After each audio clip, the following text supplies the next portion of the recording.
¿Es nuestra realidad un gran engaño colectivo? ¿Alguna vez te has preguntado qué tan real es la realidad?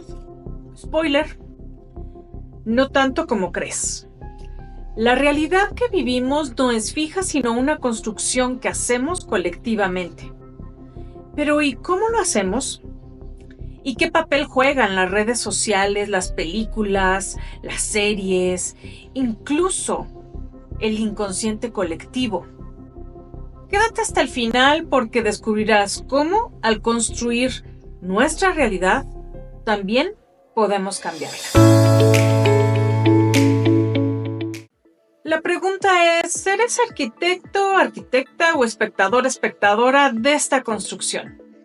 ¿Qué es la construcción colectiva de la realidad? La construcción colectiva de la realidad es un proceso que hacemos sin darnos cuenta. Como imagínate un gigantesco rompecabezas que creamos entre todos y todas. Peter Berger y Thomas Luckmann explicaron que todo lo que damos por sentado en la sociedad, como las normas, las instituciones, los valores, los construimos de manera colectiva, a través de nuestras interacciones, nuestros acuerdos, ya sean explícitos o tácitos, aquellos que no se hablan pero que sabemos que ahí están.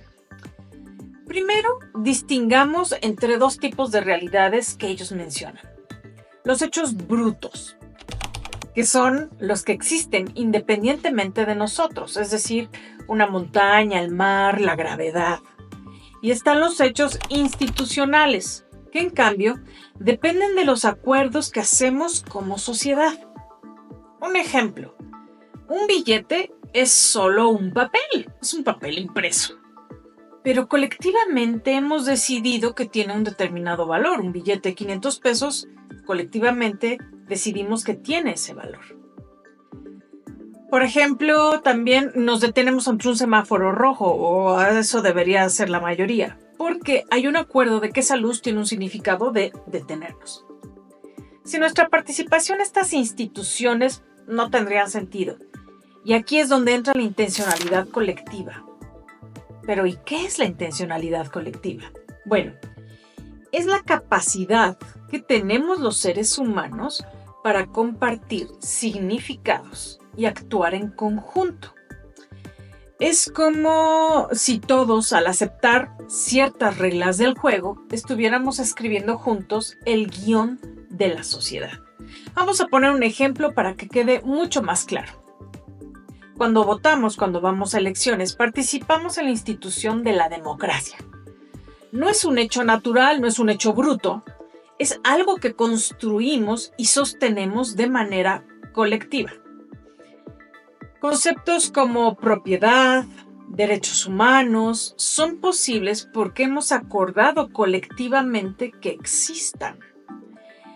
Y existen los acuerdos tácitos que mencioné hace rato, los no hablados, pero que se dan. En esta intencionalidad colectiva existen ellos y suelen estar profundamente enraizados en los contextos históricos que tenemos, en la cultura y en los contextos sociales. A menudo estos acuerdos que no se hablan reflejan estereotipos, prejuicios o normas implícitas que se han transmitido entre generaciones y que afectan aspectos como el género, la raza, la edad. Voy a dar unos ejemplos para que quede más claro. El género. Dentro del género, los acuerdos tácitos son los roles de género. Existe un acuerdo de muchas sociedades que se asocia a cómo deben ser las mujeres, cómo deben ser los hombres, de cómo deben vestirse las mujeres, cómo deben de vestirse los hombres y de los roles que cada uno debe de jugar. La mujer a cargo de los cuidados, el hombre con el rol de proveedor. Aunque estas normas han ido cambiando con el tiempo, siguen siendo una construcción colectiva que influye en las expectativas, como quién debe encargarse de las tareas domésticas, de la crianza, del dinero. Un ejemplo práctico. Las mujeres suelen recibir preguntas cuando van a pedir trabajo, como ¿y quién cuida a tus hijos mientras trabajas? Algo que muy rara vez se le pregunta a los hombres. Refleja así un acuerdo tácito sobre los roles esperados. Otro rubro en el que están los acuerdos tácitos sería la raza o la etnia. Existe una discriminación estructural. En muchos lugares existen acuerdos implícitos que asocian ciertos perfiles raciales con actividades o habilidades específicas. Esto pues obviamente impacta en las oportunidades de trabajo, de educación y sociales. Vamos a poner un ejemplo. En algunos países las personas de ascendencia indígena pueden ser percibidas como menos aptas para roles profesionales de alto nivel, mientras que las personas blancas o mestizas, dependiendo de su blanquitud, reciben un trato más favorecido. También hay estigmatización de dialectos o acentos. Hay un acuerdo tácito que da mayor prestigio a ciertos acentos o formas de hablar. Básico, un ejemplo. En México, el español neutro de la Ciudad de México suele considerarse más educado que los acentos regionales o indígenas o rurales del resto del país. Otro ejemplo de acuerdos tácitos se dan en las generaciones. Hay estereotipos hacia los jóvenes y hacia los mayores. Por ejemplo, suelen estar los acuerdos tácitos de que las personas mayores son más sabias, mientras que los jóvenes son innovadores y más hábiles. Sin embargo, a los jóvenes también se les ve como inexpertos, aunque también tengan conocimientos recientes. Un ejemplo claro, en el trabajo. La juventud puede enfrentar barreras para liderar proyectos importantes porque se le considera que no tienen experiencia suficiente, mientras que a los empleados mayores pueden estar excluidos de capacitaciones en tecnología, un ejemplo, por considerarlos, pues es que son difíciles de adaptar, como que ya no entienden. ¿Cómo nos impactan estos acuerdos tácitos? Esto es lo importante y esta es la pregunta que nos debemos de hacer. Pues estos acuerdos tácitos nos impactan porque de manera colectiva nos moldean nuestra percepción del mundo y limitan las oportunidades de ciertos grupos, como he mencionado. Se perpetúan así las desigualdades. Sin embargo, si los reconocemos y nos damos cuenta de que ahí están, tenemos el poder de cuestionarlos y reconstruir la realidad colectiva de una manera más justa. Ahora bien, ¿cómo operan estos conceptos en el ámbito político? Te lo voy a explicar en 5 puntos clave. Primer punto. El lenguaje crea realidades políticas. El discurso político define qué es normal o prioritario, que no solo describe las realidades, sino que también las crea. Y te voy a dar 3 ejemplos aquí en México. El primero, no sé si recuerdan, muchos de mi rodada lo recordarán muy bien. Yo veo un México con hambre y sed de justicia en 1994. En su famoso discurso, Luis Donaldo Colosio, entonces candidato presidencial por el PRI, definió las desigualdades sociales como un problema prioritario. Al hablar de un México agraviado, colocó la justicia social y la lucha contra la corrupción como temas centrales en la agenda política, marcando un cambio en el discurso del PRI hacia una narrativa más cercana a las demandas ciudadanas. Otro ejemplo, la narrativa de los programas sociales. El actual gobierno ha utilizado el discurso político para posicionar los programas sociales como una prioridad nacional. Frases como primero los pobres, por el bien de todos, primero los pobres, han establecido la idea de que el bienestar de los sectores más vulnerables deben ser el eje central de las políticas públicas, normalizando la redistribución de los recursos como un deber del Estado. Segundo punto clave de cómo funciona esta intencionalidad colectiva en la política. Los símbolos fortalecen identidades colectivas. Una bandera, un himno o incluso una consigna política conectan con el inconsciente colectivo, reforzando la identidad de un grupo. Tercer punto clave. Las narrativas construyen el poder. Los políticos y movimientos crean narrativas que explican quiénes somos y qué necesitamos. Por ejemplo, la narrativa del sueño americano ha sido una base para construir la identidad política en Estados Unidos. Y recientemente vemos el Make America Great Again, la base del movimiento político de Donald Trump. Cuarto punto clave: las instituciones como realidades acordadas. La democracia, las leyes y hasta los partidos políticos son instituciones que dependen de nuestra participación activa para existir. Cuando dejamos de creer en ellas, pierden fuerza. Por ejemplo, las leyes y su cumplimiento.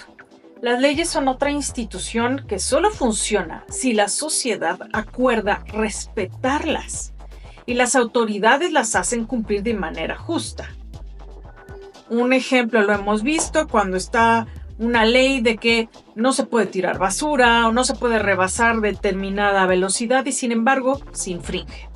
¿Cuál es el impacto? Bueno, cuando la confianza en el sistema legal se pierde, las leyes dejan de ser vistas como una herramienta de justicia y se perciben como ineficaces o manipulables. Los partidos políticos y su legitimidad es otro ejemplo. Son instituciones fundamentales en una democracia, pero su fuerza depende de la confianza y el apoyo de la ciudadanía. Un ejemplo en las últimas décadas, el descontento con los partidos tradicionales, como el PRI y el PAN, llevó al surgimiento de un nuevo movimiento, el Movimiento de Regeneración Nacional Morena, como una alternativa política. Ese cambio reflejó cómo los partidos pierden fuerza cuando dejan de representar los intereses de la población. ¿Cuál es el impacto? Pues la falta de confianza en los partidos puede llevar a un vacío de representación que hoy muchas personas sienten, lo que a su vez fomenta el surgimiento de movimientos sociales o candidaturas independientes. Otro ejemplo es el sistema de seguridad pública. La seguridad pública es una institución que depende de la confianza de la ciudadanía en las fuerzas del orden. Sin embargo, en México, la percepción de corrupción y abuso de poder pues ha debilitado esta institución. Cuando la ciudadanía no confía en las fuerzas de seguridad, se generan dinámicas como la autodefensa en las comunidades afectadas por el crimen organizado. Quinto punto clave: las redes sociales. Es un nuevo espacio de construcción. Se le llama que es incluso otro poder. Las redes son foros donde las narrativas políticas se construyen y difunden. Podemos recordar un 11 de mayo de 2012 en la Universidad Iberoamericana, cuando surgió el movimiento #YoSoy132. Luego de que Enrique Peña Nieto, entonces candidato a la presidencia, asistiera al Foro del Buen Ciudadano y asumiera ante la comunidad universitaria su responsabilidad en los hechos de represión contra los manifestantes que buscaban impedir la construcción del nuevo aeropuerto de la Ciudad de México en los terrenos agrícolas de la zona de Texcoco. Él, Enrique Peña Nieto, fue abuchado luego de su respuesta al ser cuestionado y posteriormente señaló que todo esto había sido orquestado por infiltrados y por la oposición y que no eran estudiantes. Ante ello, 131 estudiantes con credencial en mano grabaron un video afirmando que eran estudiantes de la Ibero, no acarreados, no comprados por la oposición. Y se sumaron más estudiantes a través de las redes sociales, no solo del Ibero, sino de otras universidades públicas y privadas de la Ciudad de México y de otros estados. Así, el Somos 131 surgió uno más que simbolizaba a cientos de estudiantes en un Yo Soy 132. Luego de esto, se han hecho presentes las movilizaciones, por ejemplo, por la desaparición de los 43 estudiantes de Ayotzinapa con el hashtag Nos Faltan 43. Surgió el verificado 19S luego del terremoto del 19 de septiembre de 2017. Y especialmente en las acciones globales del movimiento feminista hemos podido ver cómo ha influido, cómo ha sido un punto clave la intención colectiva y la política. Un ejemplo es el movimiento feminista en México a través de marchas como el 8M, el Día Internacional de las Mujeres, y hashtag como Ni Una Menos, Un Día Sin Nosotras, Ni Una Más, pues se ha visibilizado la lucha contra la violencia de género y la desigualdad. Estas narrativas han unido a millones de mujeres y a personas aliadas, generando un impacto profundo en la sociedad y en las políticas públicas. Pero cuidado, las redes también, además de ser una gran herramienta, pueden distorsionar la realidad, como acusar a alguien de haber hecho algo sin que realmente esa sea la persona responsable. Y también nos han convertido en una nueva inquisición y cacería de brujas. Como el creer que todo lo que se ve en internet es real. Una foto retocada puede hacernos creer que esa vida es perfecta o que esa persona es como es, pero ¿realmente lo es? Ahora veamos el poder de las películas y las series en la construcción de la realidad colectiva. El cine y la televisión también son herramientas poderosas. Un ejemplo es Black Panther. ¿La recuerdas? Sobre todo si eres fan de Marvel. ¿Te diste cuenta de cómo esta película cambió la percepción de la representación cultural en los medios? Wakanda no solo es una nación ficticia, es un símbolo de orgullo y de empoderamiento. ¿O qué tal las series que reinterpretan la historia? Un ejemplo de Crown, buenísima por cierto, que nos da una versión más estilizada de la monarquía británica, pero es 100% real. Ahora vayamos al inconsciente colectivo, se habla mucho de eso, pero ¿cómo influye en la política? Aquí entra el inconsciente colectivo, un concepto de Carl Jung, que nos habla de los arquetipos universales, patrones simbólicos que compartimos como humanidad. En la política estos arquetipos se convierten en narrativas colectivas que conectan emocionalmente con las personas y moldean nuestra percepción de los líderes, los movimientos y los eventos históricos. Veamos las narrativas colectivas en México. En México, las narrativas colectivas han sido fundamentales para construir nuestra identidad política y social. Hay muchos ejemplos, pero pondré un par, unos 3. La Revolución Mexicana. Más allá de los hechos históricos, la revolución se convirtió en una narrativa de lucha por la justicia social y la igualdad. Figuras como Emiliano Zapata, Pancho Villa, no solo son personajes históricos, sino que son símbolos del arquetipo del rebelde, que lucha contra la opresión.